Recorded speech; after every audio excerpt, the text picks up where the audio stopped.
All right, are you able to see the screen? We're going to have just a little bit of feedback here for a moment because we have two microphones on, but I wanted to introduce Brian O'Malley. He's going to be presenting his postmortem for his master's capstone using convolutional neural nets for the game of Go. So I'm going to turn this over to Brian at this point. He'll do his presentation, and then at the end, we will reserve for questions. If you have a question during the presentation, please feel free to chat that in the box down at the bottom. Brian, at the end, when you do go to take questions that are typed, can you please read those out because it won't record the written form? All right, I will do that. Okay. And otherwise, here we go.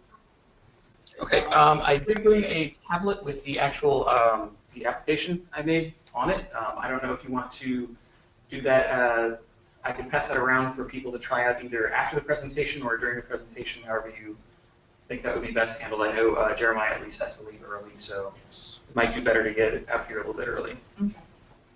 Just unlock this.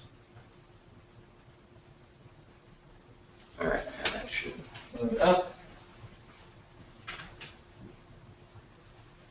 And I don't know how long that's going to last. The application is a bit of a battery hog, so. John Seitz does have a question is the build uploaded on Underdog? It is. It's on the Underdog repo. I forget off the top of my head what the tag for it is, but it is up there.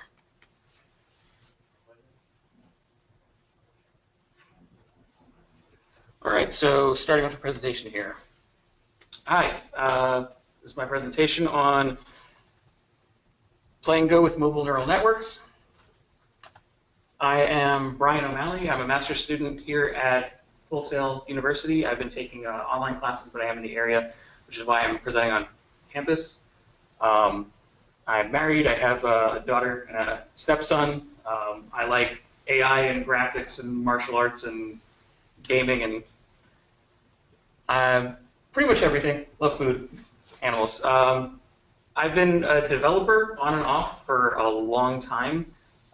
Only recently, since about a year ago, I graduated with a bachelor's in game development from Full Sail University and moved into real development, as some people would call it. Before that, I was a web developer, Visual Basic developer for a couple companies. I've done Flash action scripting and server-side development for that. Been working on that probably since around when I graduated high school in 2000, but in between that, I was in the military twice. I taught at a place called New Horizons Computer Learning Center, mostly Microsoft Office, A+ certification, stuff like that. So I also did teach classes in Flash action script developing and server-side development for that. Right now, I work down near UCF at Bohemia Interactive Simulations. You might know Bohemia Interactive for games like Arma and things like that. Bohemia Interactive Simulations is sort of a split-off sister company to them. They do military simulations stuff. The engine used is VDS3. It's based off the Arma 2 engine. So basically, I do mods for that. In the future, I would like to get into some more heavy game development, maybe engine side or get into graphics and AI and stuff like that. I think that would be generally more what I'm looking for in the long term. And I would like to position myself to be something of a tech lead or whatever the position would be called at another company like that. The titles are pretty fluid. I do want to get into one of the main goals I had for pursuing the master's degree is I wanted to be able to publish some papers. I have another project that I'm working on alongside this one that was put on hold during this, of course, on some new varieties of spatial partitioning that might be able to do a few things that the things we're currently using can't do. I don't want to say too much before that, before it's ready to be published, though. So my project was on Go AI, but what is Go and why is it so hard? Go is an ancient Asian board game, similar in I guess, scope to chess. It's basically a military simulation board game where the two players, denoted by black and white pieces on a grid board, place pieces to denote presence of military units in a terrain. Pieces are used to capture territory, and the only way pieces are removed from the board is by being completely surrounded by the enemy pieces. Overall, at its face level, Go is a very, very simple game. There aren't very many rules to it. The board's very simple. You can just pretty much place a piece anywhere you like. It's a pretty easy game to pick up and learn. However, that simplicity is very deceptive at the depth that the game has. Go AI for years was considered sort of the holy grail of game AI. You can see this is a comic from a website called XKCD. They basically do jokes on a lot of different technical subjects. This was from 2015, where they listed Go, you can see about 3/4 of the way down here, as something that computers still lose to top humans at, but that possibly focused research and development can change this. Fast forward to the beginning of 2016, and even XKCD was saying it looks like Go might be beaten soon. So why did it take so long, and why is Go so hard? I mean, as I said, it's in some ways comparable to chess, and chess is a pretty complex game, but chess computers have been beating humans for years. Chess is very complex. It has 10 to the 43rd legal positions in an average game of chess. That's a lot. That's almost as many electrons in the observable universe. Go is much more complex than that. Go has roughly 2 to the 10 to the 170th legal positions in an average human playable game of Go. That's not even the upper limit of what you can play in a game of Go, because you can play games of Go that last longer than the human race has existed and still have legal moves. But the average game lasts no longer than 400 moves, whereas where you get numbers like this. To put that in perspective, there are roughly 4 to the 10 to the 79th atoms in the observable universe. So even if you took every atom in the universe and made it into an Earth and then counted all those atoms, there'd still be more games of Go available. So because of that, you can't use a lot of the sort of brute force or pseudo-brute force algorithms that we use for other games. Chess is approached usually through things called Minimax or Negascout or stuff like that, where you're basically searching through every possible position in a game, and you're just speeding that up by discarding things that are obviously bad positions as early as possible and only searching through ones that you know could produce a good play for you. And then you have things like Monte Carlo tree search, where you're basically randomly searching through moves and just statistically evaluating which moves might lead to better positions and then evaluating further. Even with techniques like that, Go is not really approachable. Even on supercomputers running very advanced, optimized Monte Carlo tree search algorithms, the best AIs that we had using those techniques couldn't beat a professional player. It just wasn't something that computers could do with those sorts of algorithms.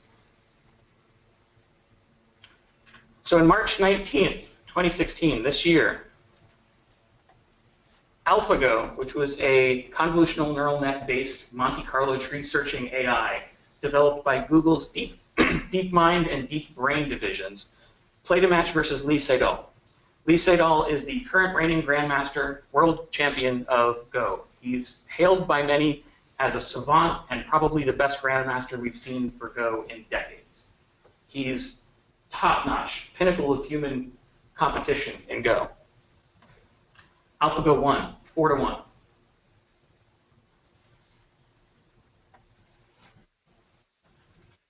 But the problem that I was looking at, because I was really interested in this, is that AlphaGo was really big. AlphaGo runs a 13-layer deep convolutional neural network with 128 filters per layer, and that's only part of a more complex, parallelized Monte Carlo tree search algorithm on a cluster of supercomputers utilizing GPU processing. That's a lot of technical jargon, and basically what it means is it's throwing a ton of numbers through a lot of complex math just to generate possibilities that it's then using to run statistical analysis on to generate more possibilities, and it's doing all of this in simultaneous steps on several different, very powerful computers all at the same time. So I wanted to know, can you scale that down and still get something good out of it? So my motivation for going into this project was there's a very poor level of consumer AI for practicing Go. If you go on the App Store or if you go on the internet and you look for computers that you can play Go against for learning, unlike chess where you can kind of get something, the sky's the limit in terms of difficulty, if you're even moderately decent at Go, you can beat everything that you can get at a consumer level. Unless you've got a supercomputer in your basement to crunch numbers like it's its job, you're just not going to find something that puts up a very good challenge if you're actually good at the game. On top of that, I wanted to know if a convolutional neural network could run such an AI on a mobile platform. And my original idea behind this wasn't necessarily mobile. It was, I was talking to an administrator on the onlinego.com site, and they basically told me that their AI that they run on there for people to play against takes up the majority of their server resources.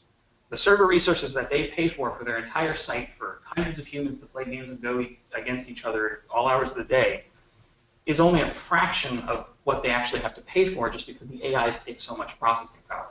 And even then, any of the more skilled players on the site can easily beat these AIs.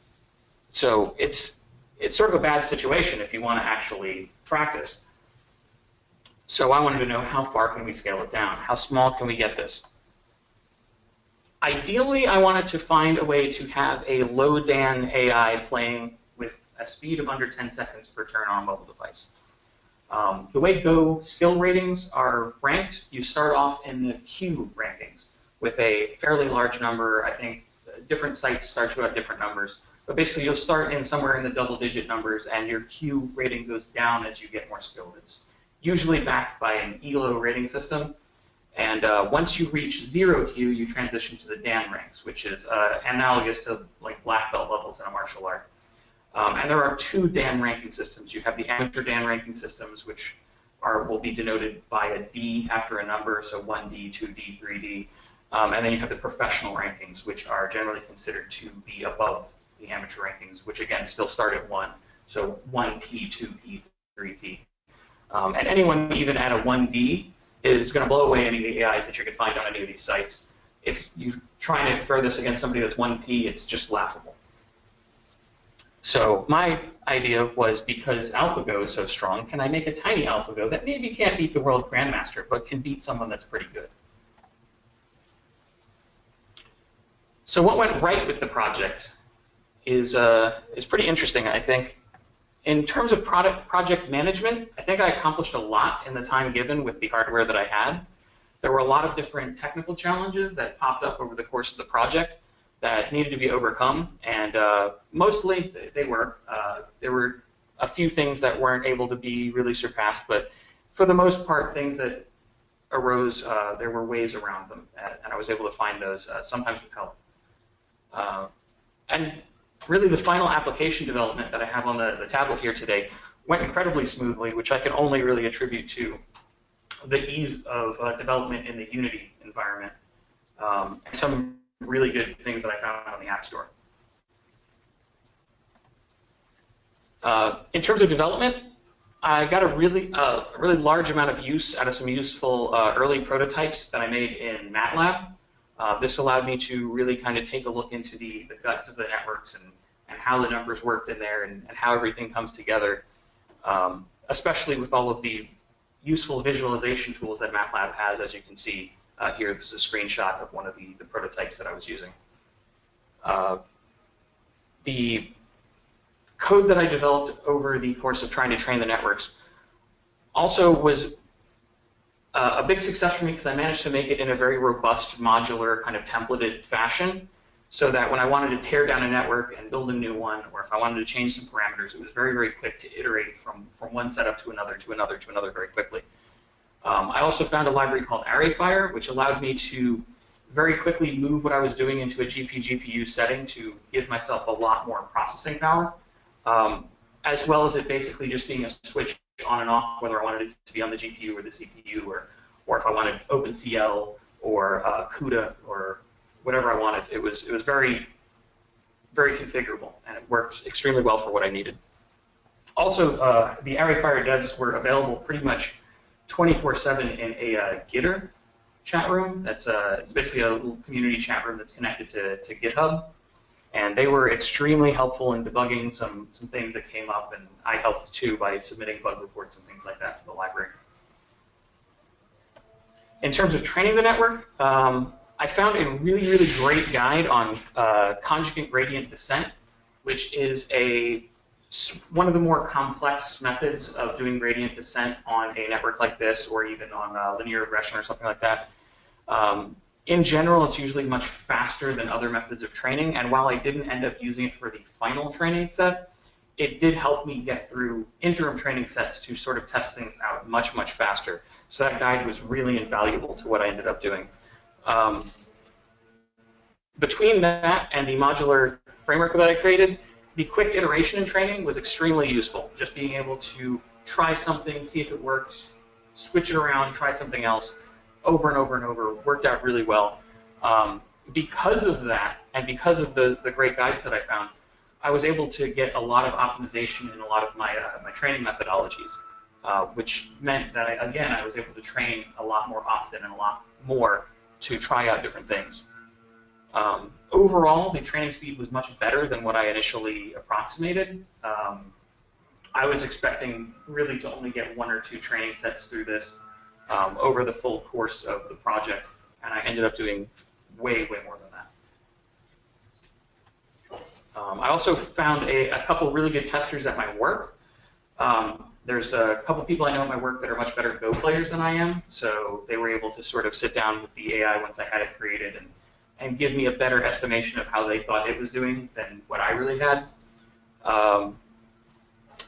There was some really good UI feedback that I got from some people at work. We have UI UX professionals at work and stuff like that, so I was able to get a lot of really good feedback on what the app looked like and how it felt in terms of usability there. So that was pretty cool. And overall, the speed of the app, which was the main thing I was going for, was very well received. People were very impressed with just how quickly it could play based against things like chess AIs and other Go AIs they played against in the past. So the end result was I had pretty snappy play times, and the convolutional neural network AI that I created is definitely possible to be used on mobile. Other than that, some things that I consider really big successes over the course of the project was I got a lot of really good learning done on cross-platform development, GPU math libraries, convolutional neural nets, conjugate gradient descent, and also working with really large data sets, because one of the things with working with neural networks is a very bad neural network setup with a very good data set will almost always outperform a very bad neural network setup with a very poor data set. So one of my big goals was to generate as big and robust a data set as I possibly could get, and I came up with a very good one.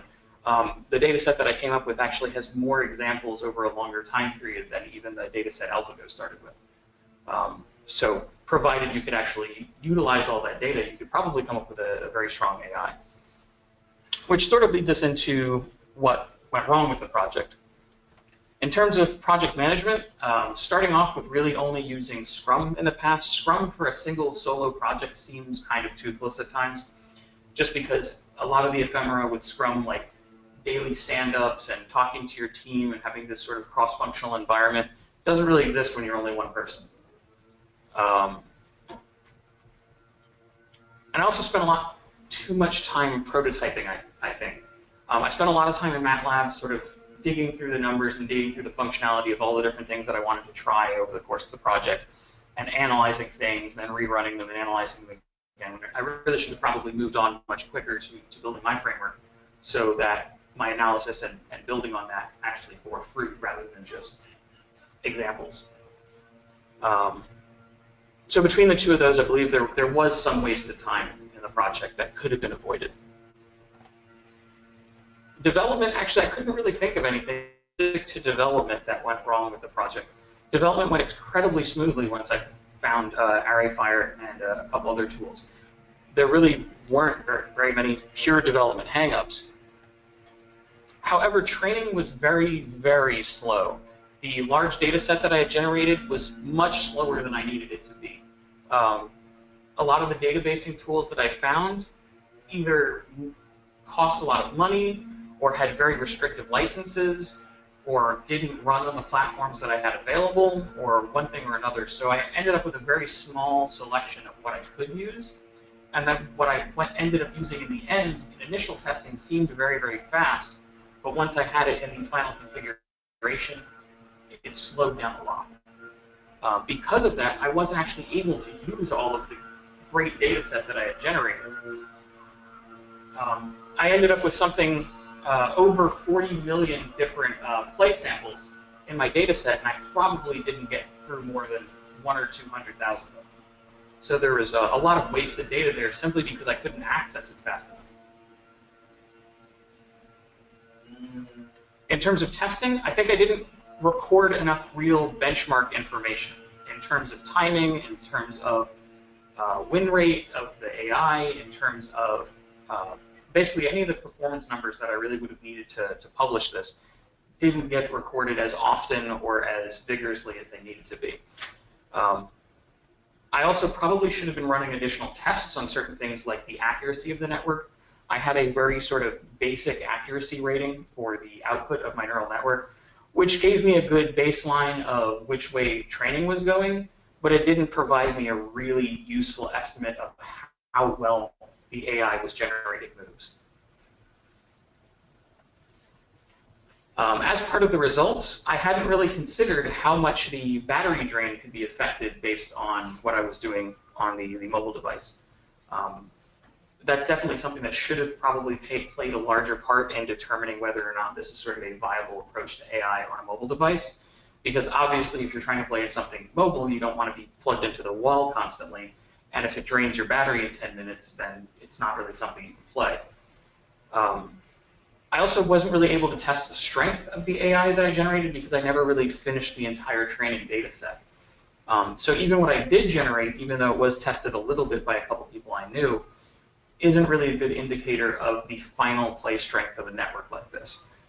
And on top of that, the strength testing that I had in mind, initially with my green light pitch, probably wouldn't have really worked out on the specific implementation that I ended up with. So the planned strength testing that I had really didn't seem practical in the end. So I'm not really sure, even if I had been able to produce a fully trained, strong AI, whether or not it would have been fully testable. Other than that, one of my main goals with this project was to be able to create a publishable paper by the end. And there's still a lot of work to be done on that. A lot more work than I even realized there was to do on something like that when I started. That could be seen sort of as a defeat. I don't have the paper, but on the other hand, I did learn about the process, and now I know what's involved with it. So that's good, at least. In terms of the overall, I didn't really realize the ideal of my project. I don't have a strong DAN-level AI playing on a mobile platform for people to practice against. But I believe that that was a bit over-scoped for really what I was setting out to do. With only a one-person team and only basically a desktop gaming computer, I don't think it really was realistic to try and train something of this scope in that limited time frame. I definitely have the software capable of doing it, but I don't have the hardware capable of doing it. Other ways that I could have gotten around that problem would be to do things like maybe just purchase some better machines. There's ways to develop a machine that would be able to do this sort of things much faster, like possibly a machine with multiple high-end GPUs, but that's expensive. Or I could have gone with one of the cloud solutions, like the Google Cloud Computing or Amazon Cloud Computing. But again, there's price tags on all of that. Even though everything didn't get finished to the level that I wanted it, though, a lot of good experimentation did get done, and I believe what I have is probably still publishable. Just because I believe I have proved that you can run one of these networks on a mobile device. there's definitely more work to be done in terms of optimizing them for battery life and things like that. But I think a lot of that also has to do with the sort of third-party libraries I was using to do a lot of that math. There may be optimizations that need to be done inside those to get that working. One of the main libraries I'm using on the mobile device to process the neural networks is something called Open Computer Vision, or OpenCV. And from apps that I've seen that use OpenCV in the past, they do somewhat drain battery life fairly quickly. And on top of that, my app is running through Unity with some pretty decent looking graphics. So again, that causes a hit to the battery life. So I think overall it was a pretty moderate to decent success. I got a lot of good information out of it. I got a lot of good learning out of it. And I think I'm well on the path to being able to publish something with these results, which is one of the big things I wanted to get out of it. So with that being said, I'm going to leave the references sheet up here for Q&A portion.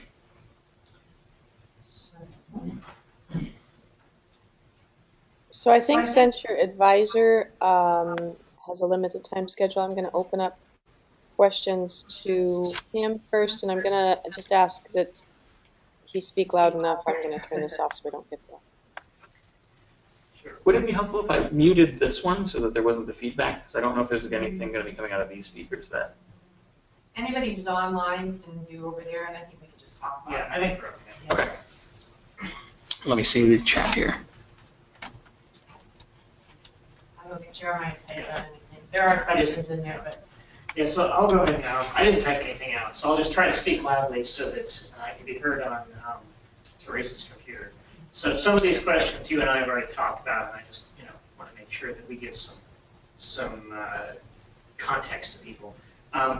Why is it that you think that you initially overscoped the project compared to what in hindsight would have been ideal? I think one of the big problems with scoping this project was a lot of the information available, both on just neural networks in general, especially convolutional neural networks, and then Go AI and specifically AlphaGo, when I started was extremely hard to come by. Especially AlphaGo was very, very new when I started my project, so I think a lot of their sort of results hadn't been fully published yet. So when I did my initial searches trying to figure out, what had they done, how had they done it, the information just simply wasn't available until later on in the project when I looked again. On top of that, a lot of the papers and guides and tutorials that I found on neural networks and convolutional neural networks, I either only approach them at a very surface level, or they want to go extremely deep into the weeds on the mathematical proofs behind them, but never really approach how they're actually constructed, what the architecture looks like, how the data flows through the network. So a lot of that I almost felt like at times I was sort of having to recreate the wheel. Having been through a research process once before, I mean, this is kind of a research project. It was kind of a mix between a Capstone and a traditional research project. But having been through this process once before, what would you do differently? I mean, not on this specific project, but in approaching a similar project? That's a tough question. I think one of the biggest problems with my approach on this one, like I said, is that I just had very little of the information that I needed to make generally good estimates of what I was doing going forward. In a perfect world, ideally, I would have either a longer time frame or a bigger team or have more resources in place to either make sure I had enough hardware available to just slam through whatever came up, or to basically have some lead-in time to do better research up front, or possibly just consult with experts in the field. Even with attempting to consult with people for neural networks and machine learning stuff, there was a few people I talked with on the ArrayFire Gitter that were very helpful, but even then, most of them aren't really experts. I think at this point, it's still enough of an emerging field that it's hard to find people who actually are experts in it. I just have one more overarching question, which I'm sure I'll think of more as other people ask questions. So what do you, ultimately, when you do put something together that you want to publish, what are you shooting for? What is your target? And has it changed in this month as you realized what's involved in putting together a paper? I think with putting together a paper here, most of the papers that I've seen or read in the past usually have some sort of, it seems almost that the audience is the most important part of the target that they're targeting. So most of the white papers I've read in the past usually have things to do with graphics processing or shaders or things like that, because that's most of the sort of cutting edge stuff I've looked up before. And most of them had sort of an axe to grind in terms of everyone's doing this certain thing a bad way, I have a better way, why don't we all do it like this? And I think in terms of this project, I kind of have a similar goal in terms of there's still a lot of places where neural networks and convolutional neural networks could be used fairly easily that aren't really being utilized. And I think there's a lot of gains in terms of both gameplay, stronger AIs, diagnostic tools for different professions, advisory tools, all sorts of things that can be done with neural networks, especially given the fact that you can fit a pretty powerful neural network tool in your pocket with this sort of technology. And almost all of the papers and guides and tutorials and frameworks and research that I've seen on neural networks mainly target the supercomputer crowd, the super high research level of somebody that's working at a big university that has a cluster of supercomputers to run 24/7 in the basement. And that's just not an approachable goal for 99.9% of the people who could be using this already. So actually, I know we're going to take the chat ones, but I have kind of a quick follow-up with Jeremiah's. I know your focus was on CNNs for Go, but given what you just said, would you think that there would be a beneficial pursuit of creating something like a generic framework for convolutional neural networks that could be applied to multiple different types of data sets that were widely available to just maybe not the general public, but to maybe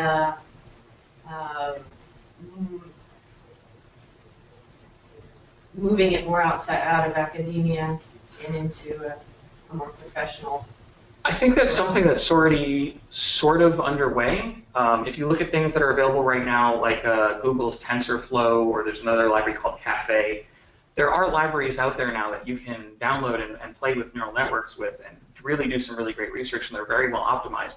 The problem that I ran into with all of them is they're designed with a very research level crowd in mind. They're all, Linux platforms that are designed to run on very specific hardware. And I didn't have that hardware, and I didn't have a computer set up with Linux, and so those weren't really something I wanted to use, especially given the fact that I wasn't sure how those would even handle transitioning to a mobile device, if I couldn't even transition them to my desktop PC. And I think in terms of adapting the technology to different types of problems, that's actually sort of one of the foundational strengths of neural networks. You really don't have to do anything to them to get that. That's already what they do.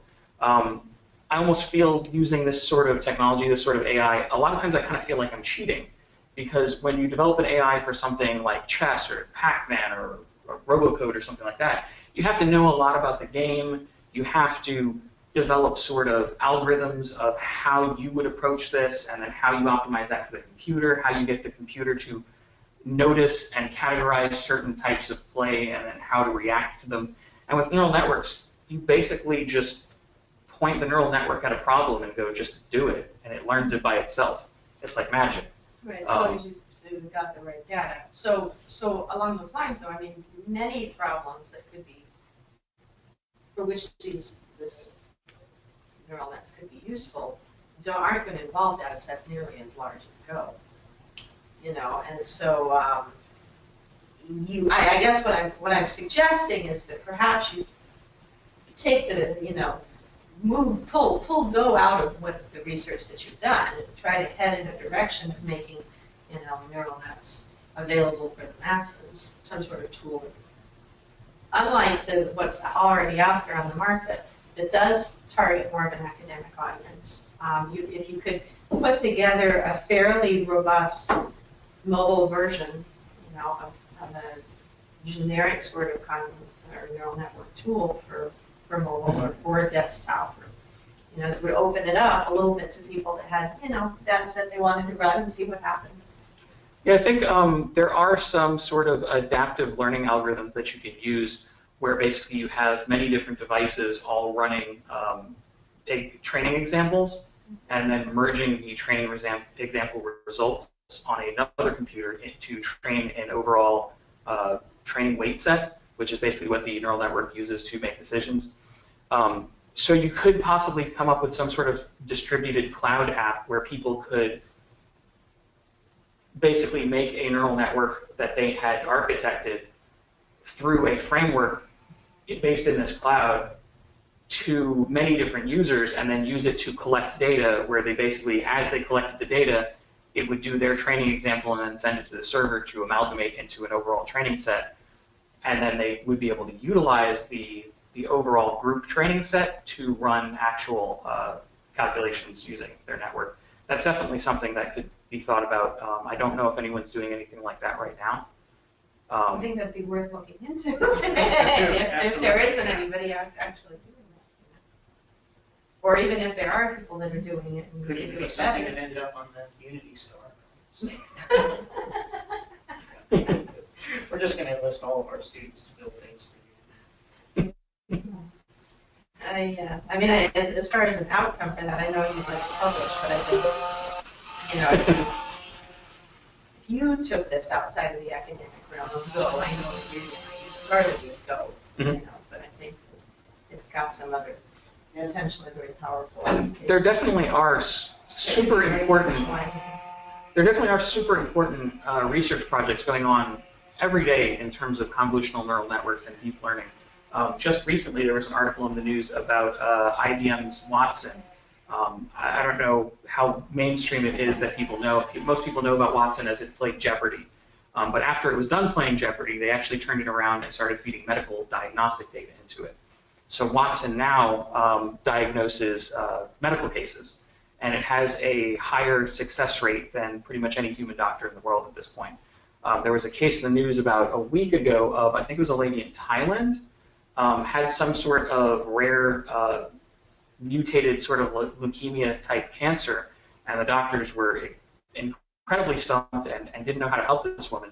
And they reached out to IBM with Watson, and they fed all of her medical records into Watson, and it was able to instantly come up with a diagnosis that completely matched what the woman had, and they were able to tailor a treatment for her based on that, which showed immediate results. I think one of the things we're kind of circling around, and you kind of hit on it, Teresa kind of hit on it, is that there is often a disconnect between the way that things are applied and the way they circulate in academia. Mm-hmm. So if you can help to build that bridge, I think that's always useful. Definitely. I think there's a lot of ways you can try to do that. There's a lot of things that I sort of get frustrated with looking at both non-gaming and gaming applications where people are attempting to utilize AI, or in a lot of cases just not attempting to utilize AI, that it could be extremely helpful. One of the things, I know it's not quite as important as medical research, but one of the things that constantly bugs me is you have a lot of games that people are very invested in becoming better at because of the esports scene, like League of Legends and Dota and stuff like that, where it's very, very hard to improve on your own without any sort of outside influence, because a lot of the process of improving at the game is simply just understanding what improving means. A lot of these games aren't very mechanically hard, it's just a knowledge game in a lot of cases once you get the base mechanics down. And these are a lot of places where you could implement AIs that would be able to basically play through the game with the player and act as sort of a coach. And I know there actually is a site now that's developing an AI for, I believe, Dota that basically uses computer vision to watch your screen and basically coach you as you play. And the reason it's using computer vision is obviously they're not allowed to hook directly into the game data because that would be considered cheating. And like I said, that's obviously not as important as diagnosing cancer and saving people's lives, but it's just another frustrating aspect, I think, of, like you said, the disconnect between what's possible with AI in academia and how people are actually implementing it in practice. Well, and I think, I mean, Watson, you know, is a huge, I mean, it's got a very powerful back end, which a lot of this technology does. If you can come up with something that's a lighter version of it, even if it's not as robust, that still could be a benefit to people, I think you've got a potentially a very commercializable thing here that I'd like to see you maybe move further away, not even consider. I mean, I think you can definitely publish. You've got enough meat here, you've done enough. You could easily publish if you want to take the time to do that. But I also think, think about where it's going to be good for your efforts. I think you could probably shop this around and get some venture capital, or a company that's willing to pick you up to do what you just described, which is the cloud-based version of this. It would definitely be something I'm interested in, but I don't really know how to approach that process. So let's talk later. Okay. Yeah, I mean, so just kind of keep that in mind. And even if there are other people already doing it, doesn't mean that your version might not be better. It might not be, but it also could be. I mean, you can play off of what they've done and improve upon it. I mean, the benefit that you have actually is your frustrations. Mm-hmm. The fact that you're interested in this, and yet it's very much in this kind of exclusive, ivory tower kind of thing, and they're not letting it out, So if you can, like we have talked about before, build that bridge, to make this more accessible to people, where those accessibility points need to be in order to further understanding, because that was what you struggled with this project. So I apologize. I have to go now. Okay. I'm really sorry. No problem. Yeah, if you'd like to talk later about the other things, just yes, let's do that. Okay. Just drop me an email when you get a chance, okay? Will do. See you around. Jeremiah will be better next week. Yes, next week will be better. So let's. I think we're starting to get a little backed up in the chat here too. Yeah, I posted it in the Okay, chat. so yeah, let's go back up to this chat. I think the first question. Okay, I believe you posted the first one here. Where and how did I get my initial data sets?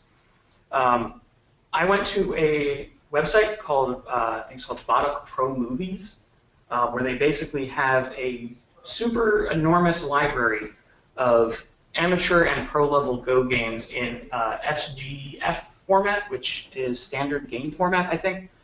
Basically, it's just sort of an XML type of format for recording gameplay for any kind of board game. One of the main ones it was written for was Go, though. And they have gameplay records. And one of the really cool things about Go is because it's been such a well-respected game for so long, and because it's so old, they have records on the site going all the way back to like the 1600s that were played by grandmasters at the time. Which is both really cool to see in terms of how the game has evolved over time, but also it's a huge wealth of data on how do people who are good at Go approach the game. How do they play? What does a game between two grandmasters look like? And the other really cool thing about it is it's all a completely public record. So basically, I went on there and I downloaded all of those game files and parsed them out into basically full board data of what the board looked like during that play, what play was made, whether or not that person won with that play, and a few other variables there, and parsed it out into a big database. And then I also took that database and I flipped and rotated each one of those board states to all of the different variants of that board state that could exist. So I believe I went from an initial data set that was something like, I want to say it was like 20 million board states, and it ballooned up after all the flips and rotations to something like 60 or 70 million board states. To put that in perspective, I believe, if I remember correctly, AlphaGo's initial data set was only about 20 million board states. And one of the big adages of training neural networks is the more data, the better your results. Mm-hmm. One thing I didn't do that I only found out that AlphaGo did later on in the project, past when it was really feasible for me to go back and do it, was that they didn't just feed the board states into their neural network. They fed the board states as well as a bunch of different metadata about that board position. For example, their program pre-calculates what all the legal moves are and things like that before it feeds it to the network, so the network doesn't have to even consider those moves. And it feeds it the ratings of the different players and different things like that, which was actually really interesting to me, because whereas mine is just attempting to find the best move because I only fed it games from pro-level players, so it's attempting to emulate pro-level moves, they fed the AlphaGo network a more wide variety of skill levels, but they tagged what the skill levels were, so when they were looking for a good move, they could tell the network, generate me a move of this skill level, which also makes their network a lot more flexible in terms of if you wanted to use it for a game AI, because then you could select, give me a low-level move because I want to play easy, give me a medium-level move because I'd like to play on medium difficulty, which I think was really interesting. So do you plan on continuing your research, and would you want to maybe go back and adjust your data? I'm definitely probably going to take a break for a while. It's been sort of a trip, but I probably will go back and revisit it again. I don't know if I'll revisit it again before I'm able to afford either some cloud computing solution or a dedicated machine to run it on, because it really just takes so much hardware space. Let's see, what's the next one? Did I train more than one AI with different methods, and did I play them against each other in a game of Go? I did train more than one network for Go. I trained a standard neural network that's not very deep, and then I trained a somewhat deep convolutional neural network based on some of AlphaGo's initial prototypes that I was able to find information on later in my project. I have not played them against each other. I haven't really hooked that level of functionality up into the application that I built yet. And I mean, at this point, I wasn't even really able to get through my initial training set, so then generating additional play between the two networks probably wouldn't be of much value right now because they don't produce very strong moves at the moment. Playing against the AIs that I have right now, particularly the convolutional one because it's a little bit better than the other, they produce moves that look like good moves. They're very good at emulating something that looks like Go play, but it's not. It's just, they do moves that, basically if you were a complete amateur that knew nothing about Go and was just looking at a board and comparing it to boards that you'd seen other people play, you might go, oh, this looks like a game of Go. But the moves are generally not very good, and it plays itself into a corner a lot of times and will make very bad decisions. So playing it against itself would sort of train it in the wrong direction, really. Do I have plans to reach out to Google or possibly some other research funders to see if they might work with me to continue this research and provide with more tools? I don't know if I'm really approaching the level right now with this research that Google would really be interested in it. I mean, they're already doing stuff that's a lot more complex than what I'm doing, and their focus definitely seems to be in a different direction than my focus is in. I think probably something that would be more realistic if I wanted to go in that direction would possibly be to apply for a job with like DeepMind or Google Brain or Deep Brain. But I don't really think I'm at that level either. It sounds like most of the people they have working for them are more at the PhD level at this point. It's interesting that they wouldn't, given that it's Google, even take more of a mobile approach or be interested. I think the mobile thing is. I think one of the interesting things too is they said that now that they've basically beaten Go, their next goal with their neural network, or their game playing neural network, is to approach RTS games like StarCraft, which I thought was pretty interesting. So the next question I had on here, again, what are your future goals with the project? I don't know, we've kind of gone back to this a couple times. Would you consider this answered at this point, or do you still want more elaboration here? Okay. I probably will mispronounce this. Jen Lin Chu asked, how much do you know about the rules of playing Go? In terms of the actual rules of playing Go, there aren't a ton of rules. Basically, if you're white or black, which is both players, you can put a stone pretty much anywhere on the board you want on your turn. Outside of a couple caveats, one is the co-rule, which means that you cannot repeat a previous board position. So in other words, if someone made a move and captured your piece, you can't just turn around and put that piece right back where it was and capture their piece, because then the board would go back to exactly the same position it was in before their move. And it's basically just to avoid things like infinite loops and being a bad sportsman. Um, there's a few other, the most complicated section of the rules in Go is how to score the game. There's two different variants on how to score the game, but statistically, they generally come up with the same winners and losers, other than really, really close games. There are a few things that are sort of regarded as the philosophy of Go that aren't necessarily rules in terms of how the game plays out, such as there's an idea of life and death in Go. So if you have a group of stones on the board, they can either be alive or dead. A dead group of stones would be a group of stones that if you called the game right now, they have no way to prove that they've captured any territory and would in fact probably be provable to be captured by the enemy, which means they would be removed from the board during scoring. And the concept of a live group would be a group that is solidified enough and in a certain configuration that it can no longer be captured. So there's this whole philosophy of life and death in Go and stuff like that. It's very interesting stuff to look into. But like I said, one of the neatest things about Go to me is that it is such a simple game with so few rules, but still manages to achieve this level of really strategic complexity and depth. Did I research Microsoft's CNTK at all? I haven't even heard of CNTK. Computational Network Toolkit. It's Microsoft's TensorFlow. Okay.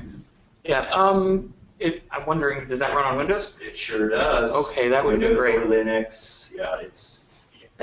When I found that TensorFlow wasn't going to work out well for us, it was what I've kind of been lenient working on using. But they're still very early. You have to use they call it brain script. There's no tie-ins even for C++ or Python, which you normally expect with these things. That's in development, but according to most, it has basically all the same features as TensorFlow and tends to run a lot faster right now. One of the things that I found difficult with looking at TensorFlow and Caffe originally was that it seemed like a lot of the inner workings of the network were sort of hidden from the programmer. So you could tell it, oh, I want a layer that's going to do a filter of this dimension, but it doesn't really expose to you how that's happening or what's actually going on behind the scene. Well, I don't know about TensorFlow, but CNTK is completely open source. You can download the source code and compile it yourself. So as long as you want to dig around, you can find those answers in your system. Right, and that's very good. That's awesome. I think possibly for somebody new to neural networks or new to it, though, digging through Google or Microsoft's code that's probably super optimized at this point is probably going to be a little bit daunting. Absolutely. Definitely for me, the best tool that I found for just learning how all of these work was MATLAB. And MATLAB does have an optimized neural network library if you would want to look into using that, which compared to things like TensorFlow, other than digging into the source code, does expose a little bit more of the guts. So I think it's, in general terms, a better learning tool. But yeah, I'll definitely have to take a look into Microsoft CNTK just to see, for example, how they're doing, how they're handling like their large data sets and stuff like that. Because trying to deal with a data set that's, like 60 million Go board positions that are like 40 bytes each, it's a lot of data to try and sift through, and just searching through it, or like some of the things that I ran into that I wasn't really able to find even a passable solution to was like, I want to generate a random set from my data set. How do I just pull out a random set of 20,000 examples out of my 60 million example database? And the best I was able to do was I basically put it on a different thread so that it could spin up the data sets while I was doing other things, and it would just iterate through and just at random pull examples out. And that was very, very slow. So I'm sure there's some way that you could optimize that out better. So I'd really be interested to see if CNTK offers, outside of the neural network processing, some method of processing and storing the actual data sets themselves. Next question, also from Burnside. Could you speak to the benefits of conjugate gradient descent versus normal gradient descent or stochastic gradient descent? Okay, so gradient descent, or in some situations gradient ascent, is basically a really not very complicated at the concept level way of figuring out a solution to an equation. You basically take the slope of the equation at a certain sample point, and you say, is it sloping to or away from the minimum? And if it's sloping towards the minimum, you go that direction. If it's sloping away from the minimum, you go the other direction. And you basically just continuously iterate until you find what the minimum is. On very simple equation sets that don't have a lot of variables that are going to change over the space of the equation, you can sometimes get this in one step, because you can figure out from the slope and the shape of the equation exactly how far in that direction you have to go, and boom, there's the solution. In terms of machine learning, and especially deep learning, where you have these super, super complex and super, super dense equations that are represented by these networks, you can't do that. Basically, you end up having to take very, very small steps at a time so that you don't end up basically going completely in the wrong direction out into no man's land of just nonsense numbers. So with normal gradient descent, I'm assuming here by normal you mean like batch gradient descent or mini batch gradient descent, which is basically with batch gradient descent, you take all of your data at once, you process the whole thing, and then you iterate through it using gradient descent to find the solution to your data set, or the local minimum. With mini batch, you break that into chunks and you do a small portion of your data set at a time, still iterating through looking for the minimum. With stochastic gradient descent, you would be using just one example at a time. Stochastic gradient descent sometimes masquerades under another name as online gradient descent, because it's used by things like Netflix and stuff like that. So when you rate a movie in Netflix, it basically takes that example and feeds it in as a single example into their, I'm not sure if they're using a neural network or just linear regression, but it'll do a single iteration of gradient descent on their algorithm every time you feed it an example. So that over time, it gets better and better and better at predicting what movies you want to see. With conjugate gradient descent basically adds several layers of complexity onto the basic gradient descent algorithm, which what conjugate gradient descent seeks to do is, if you're looking at your problem space, when you look with regular gradient descent, each step that you do, you're finding out a new slope and going into that direction. Or you might use something like momentum to basically take a moving average of what direction you should be going in. With conjugate gradient descent, between each step, it tries to get the conjugate direction of the previous direction, so that it never repeats a direction more than once.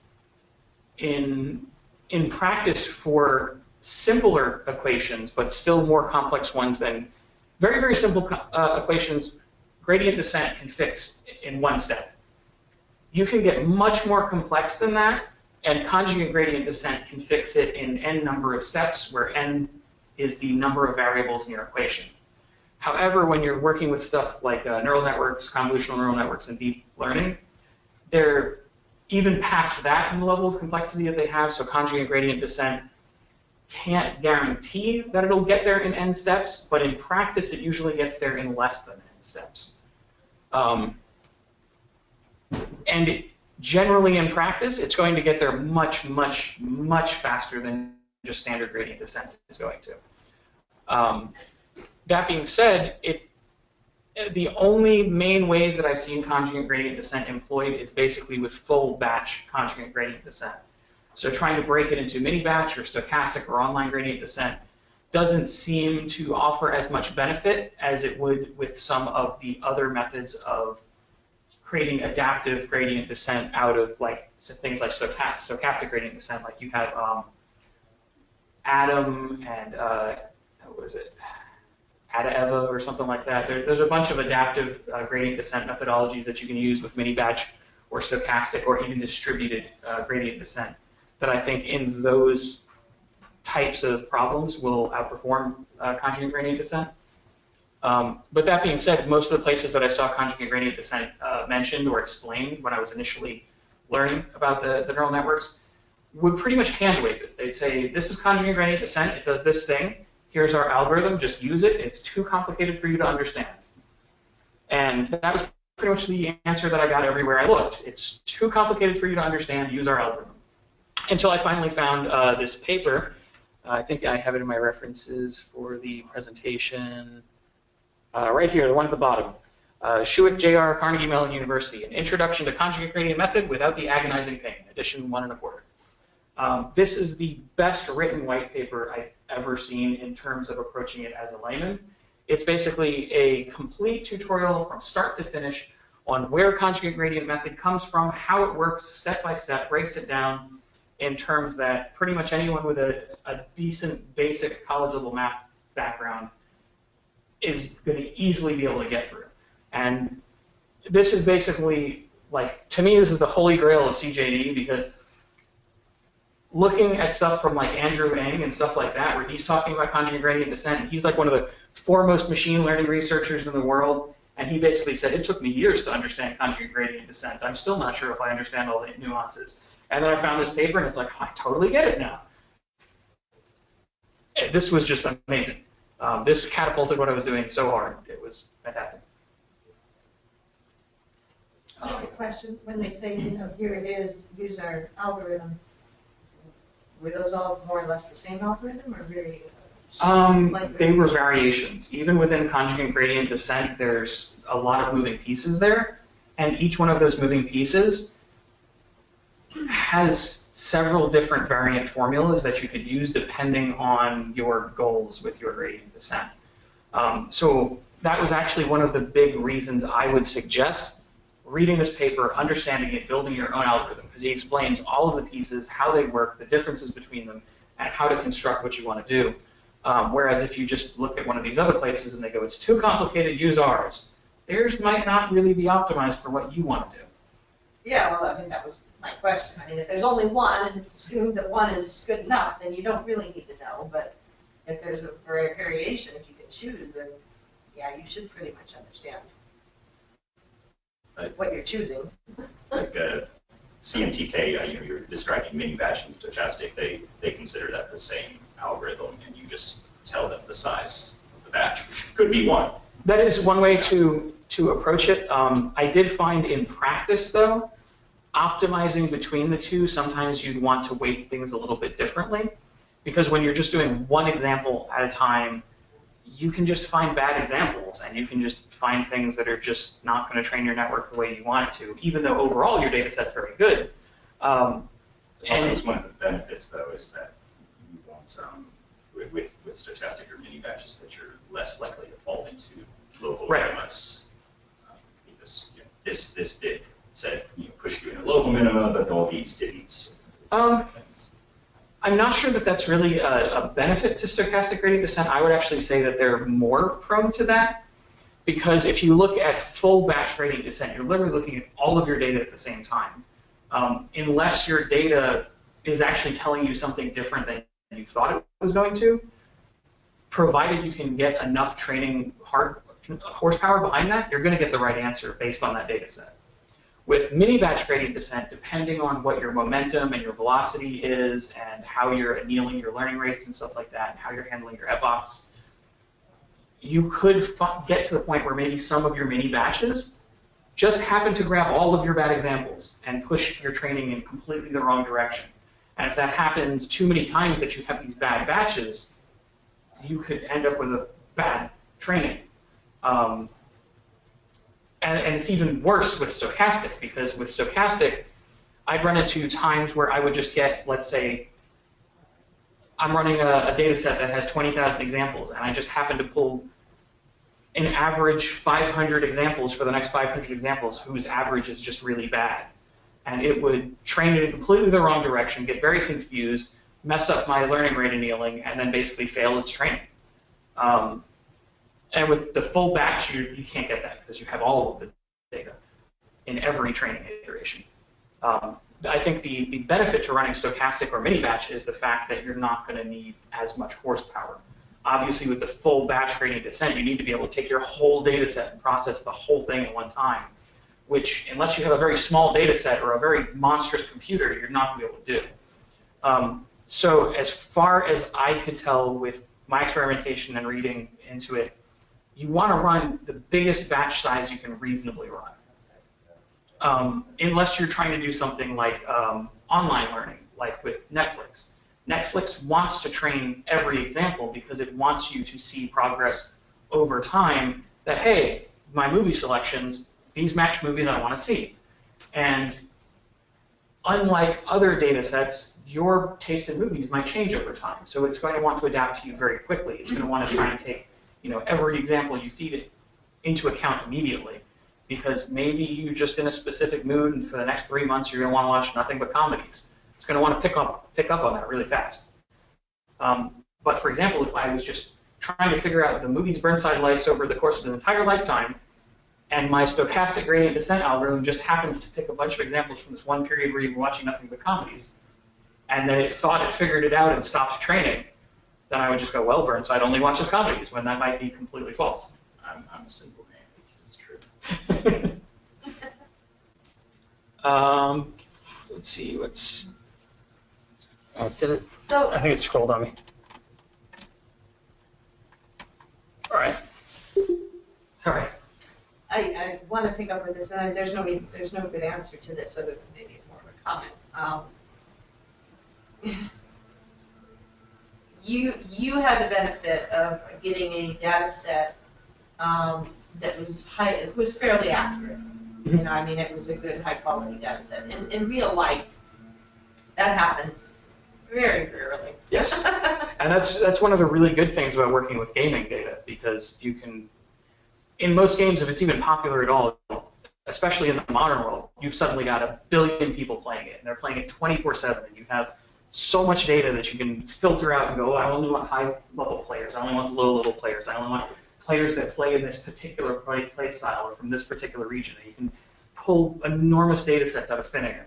And it's fantastic. And even with Go, it was basically the same thing because it's been played for so long and it's been so popular and well respected for so long that it's been recorded so much. But yeah, definitely, depending on what sort of data you're looking for, it can be very difficult to acquire high-quality data. And a lot of the research stuff that I'd seen from a lot of different sources basically cited, if you're going into some big research project where you need a high-quality data set that might be difficult to obtain, expect to spend a lot of time and money hiring people and experts to acquire and sift through and filter data and stuff like that. But I think on the other hand, there's also a big risk in doing that.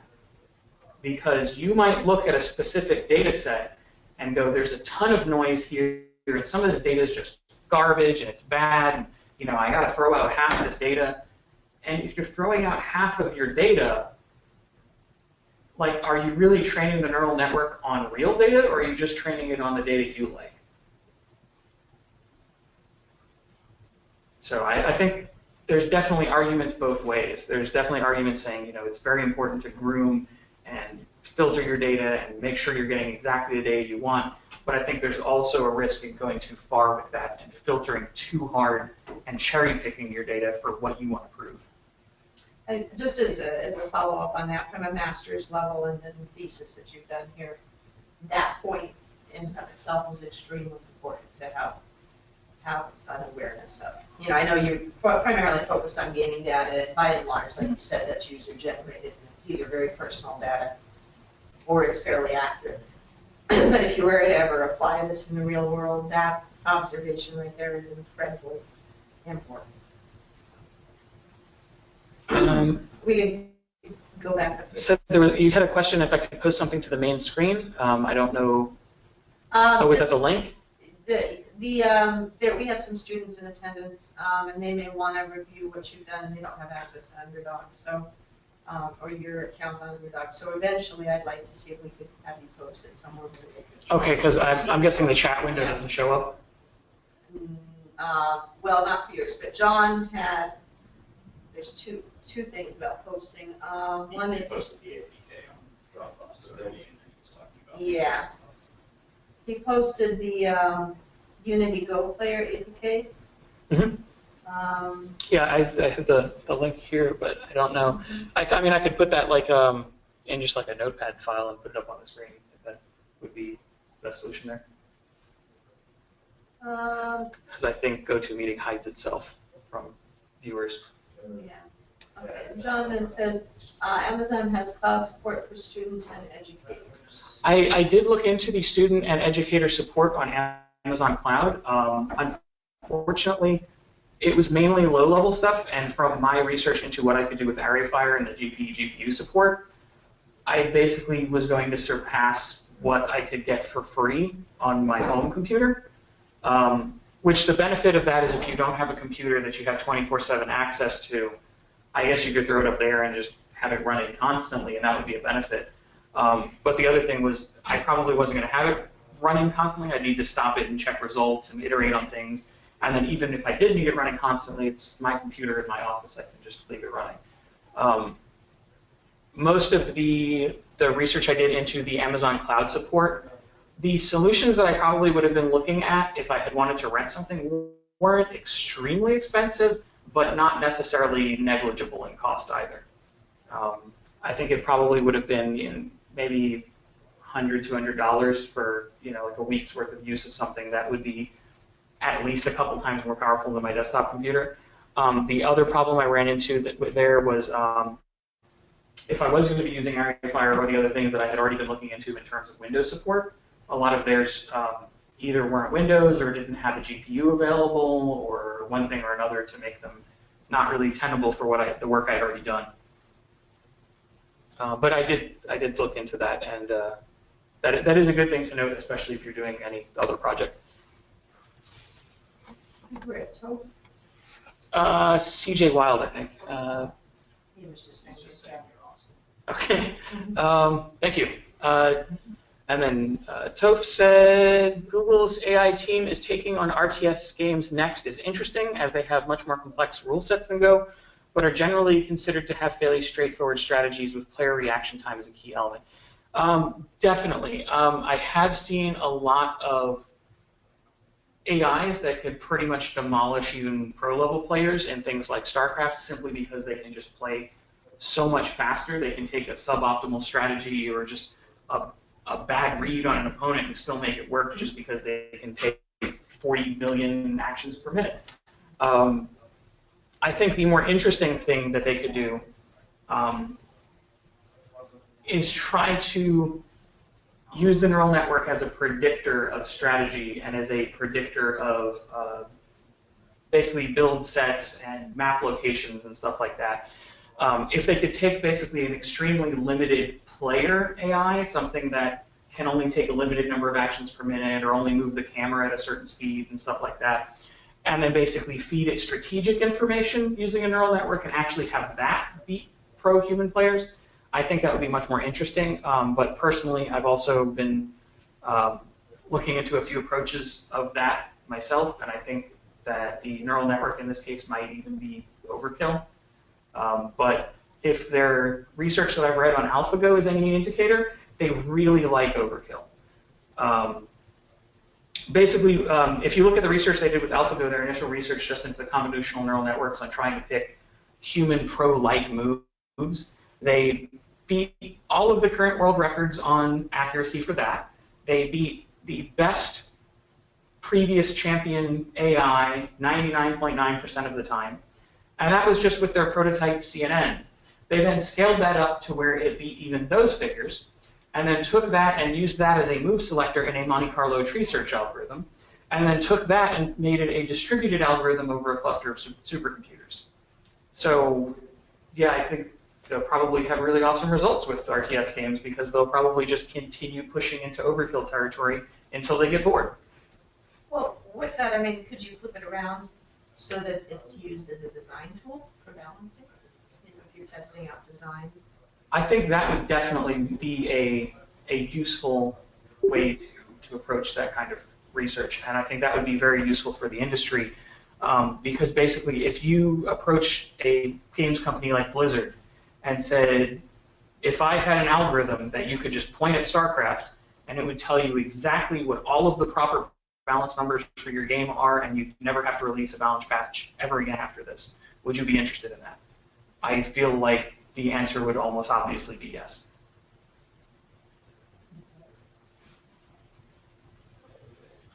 Toph has a couple of follow-ups here. Right. Next question from Toph. Based on your work with Go, what do you see as the primary challenges Google faces in perfecting an AI for StarCraft? Honestly, I think, like was already covered, I think the biggest challenge in quote-unquote perfecting an AI for StarCraft is going to be limiting it enough that it's relevant to anything. Because if you just give it 100% full reign to just throw whatever it can at the game from a cluster of supercomputers, it's just going to pump out 40 million APM and just crush everyone, and it's not even going to be interesting to watch more than once. And I mean, we can do that with much stupider AIs, and you're going to get the same result. I think the scoping, the question you're trying to answer there is much more important than the approach to how you're answering it in this case. Like was brought up, the question of using this as basically a balance tester, or using it to sort of analyze what these strategies and tactical decision making in a game like this looks like. I think that would be more interesting, rather than just going, can it beat humans? I think it's a useless question because computers can already beat humans at StarCraft. Following up from that, it's generally considered to be easier to create competent AIs for RTS games than for turn-based games with complex rule sets, such as war games and the like, though that is in no small part due to the reaction time issue, a non-issue for even simple AIs, decision trees, for example. Obviously, with a neural net, there's the issue of complexity versus computational power. Go ahead and go right on to my last post, because that's where the actual question you haven't really answered yet is, and that is basically how much computational power do you need to challenge players in even the most complex games? You know, do you need a cluster of supercomputers? Probably not. But is there a threshold? What is the threshold? So, I'm sorry, I missed the beginning of that. The volume's kind of low. I feel like you kind of already addressed the main point of that comment. So if you want to go ahead and read the follow-up question, my last comment, and then reply, I think you'll probably there's probably more to really talk about there. Okay. So the follow-up then is, do you see a clear horizon at which a given degree of complexity in a game makes neural network processing time prohibitive, even with robust cloud computing resources? But not, unlimited supercomputer access. We're not talking, what Google can do, but what can be sustained for regular gameplay. Okay. It's hard to even say where that bar is, just because, like, if you look at stuff like Xbox is doing now with its cloud computing resources in terms of like game physics and stuff like that, I think what it's able to pump out in terms of computational processing is pretty high. If you're talking about, maybe even just a very limited, like, local network of non-supercomputers, you get a lot more limited. And then especially if you're talking about just one PC or a mobile device or something like that, it gets even more limited.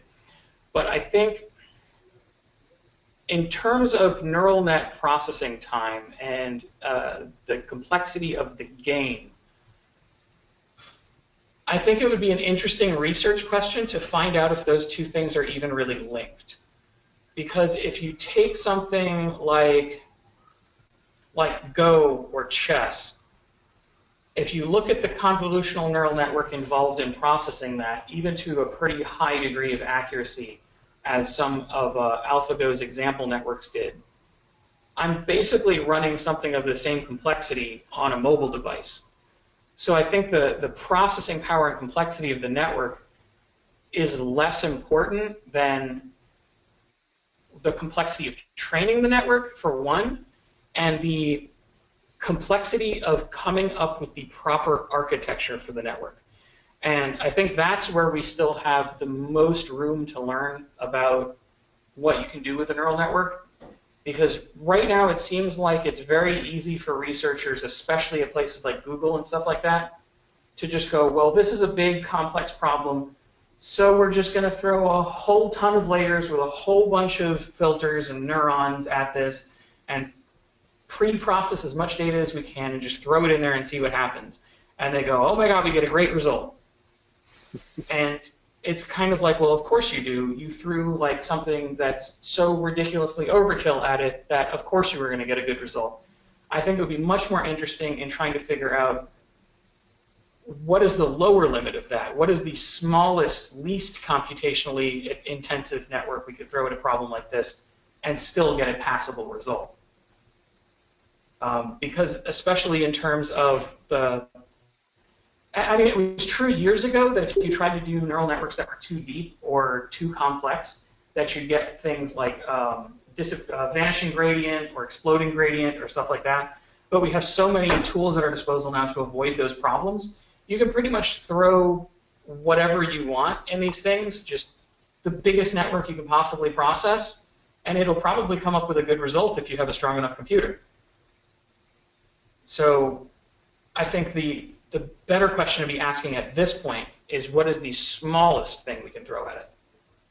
That makes sense. Thank you. No problem. All right, I'm going to try to talk loud enough, hopefully, that this gets recorded on Brian's machine. Does anybody else have any other questions from the students in attendance?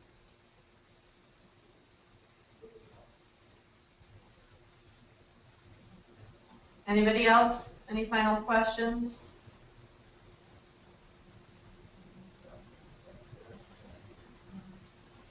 All right, well, thank you all for taking the time to be here. What we typically do in these situations is Jeremiah will, actually, we're good. We'll follow up with Brian on his project, and I will ask, Brian, is there a way for you to post some of what you've done for any of the students who are here to view? In terms of the code or the app or?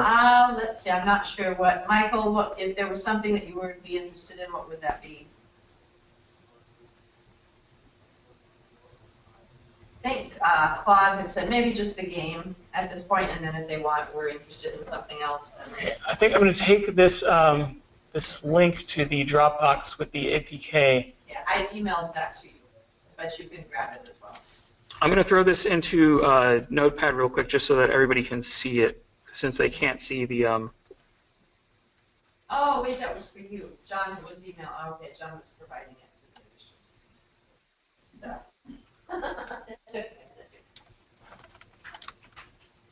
Okay, so let's make sure this is all visible here.